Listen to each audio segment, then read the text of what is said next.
انا کیا ہے؟ تکبر، خود پرستی، میں اور میرا ہونا۔ انا اس زہر کی مانند ہے جو انسان کو ہلاک کر دیتا ہے۔ جب تک انسان میں انا نہیں ہوتی وہ سکون سے رہتا ہے، لیکن جیسے ہی اس میں انا آ جاتی ہے اس کا سکون برباد ہو جاتا ہے۔ بچہ چاہے امیروں کا ہو یا غریبوں کا، جب تک اس کے پاس ذہنی طور پر میرا کا تصور نہیں ہوتا وہ سکون سے رہتا ہے، لیکن جیسے ہی اس میں میرا کا تصور پیدا ہوتا ہے تو وہ اپنا سکون کھو بیٹھتا ہے۔ جیسے ہی بچہ ذہنی طور پر میرا سیکھ لیتا ہے، جیسا کہ یہ کھلونا میرا ہے، وہ اگر کھلونا گم ہو جائے تو شدید دکھ ہوتا ہے، اس لیے نہیں کہ وہ بہت قیمتی تھا یا اس لیے کہ اس کے متبادل اور نہیں مل سکتا، بلکہ اس لیے کہ اس کے ساتھ ہماری میں جڑی ہوتی ہے۔ انا اس سانپ سیڑھی کی مانند ہے جو انسان کو ہمیشہ نیچے کی طرف دھکیلتی ہے۔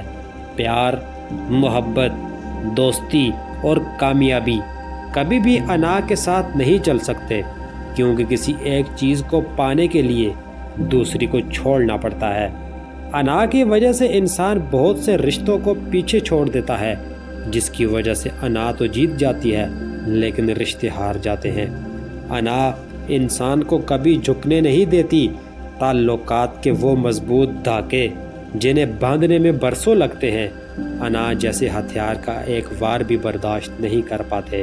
انا پرست لوگ خود پرست ہوتے ہیں جو خود کی پرستش کرتے کرتے انسانوں سے بہت دور نکل جاتے ہیں اور آخر میں خود کو اس بند گلی میں تنہا پاتے ہیں جہاں وہ دیواروں کے ساتھ سر ٹکرانے کے سوا کچھ نہیں کر سکتے۔ ہمدردی جتانے کے لیے نہ کوئی زبان ملتی ہے، نہ ہی درد محسوس کرنے کے لیے کوئی دل، کیونکہ اپنی خدائی میں وہ ان چیزوں کو بہت پیچھے چھوڑ چکے ہوتے ہیں۔ اپنی میں مبتلا آگے بڑھتے ہوئے نہ جانے کتنے دلوں کو اپنے تلخ جملوں سے زخمی کر چکے ہوتے ہیں۔